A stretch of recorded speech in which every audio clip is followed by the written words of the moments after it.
today's video, I'm gonna talk to you about voluntary sustainability standard systems and EU trade policy.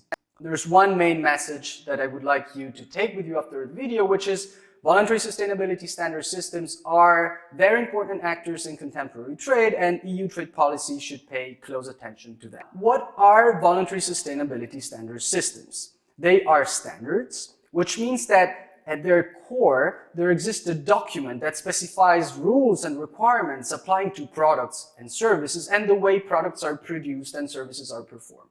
Then there's the word sustainability, which tells us that these rules and requirements are about a dimension of sustainability. For instance, environmental sustainability or the protection of labor, of human rights, etc.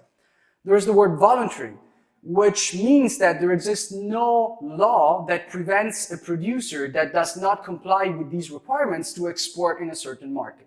And finally, there's the word systems, which means that around these documents, there exists a collective of organizations, including NGOs, private companies, business associations, that are responsible for the activities that pertain the definition and the implementation of these standards. Why are voluntary sustainability standard systems relevant for trade?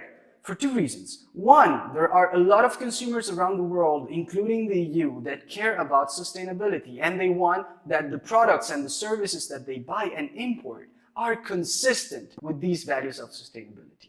Now, voluntary sustainability standard systems represent a tool for producers to send a message, to send a signal to those consumers that their product or service is consistent with these values of sustainability. The second reason is that in some cases, voluntary sustainability standard system can become a barrier for small producers. For example, complying with these rules and requirements can be the only way for producers to sell their produce to a specific retailer. If small producers have to bear high cost of implementation and certification, in that case, voluntary sustainability standard systems become a barrier for them. Now, given that voluntary sustainability standard systems are relevant for trade, EU trade policy should care about them.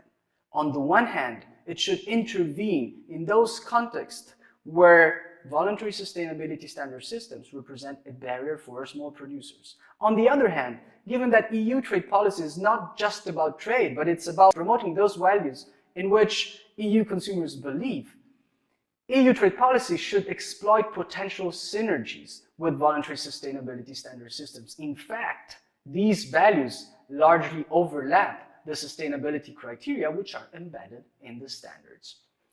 Thanks for watching. Stay tuned for the next TEPSA Explainer.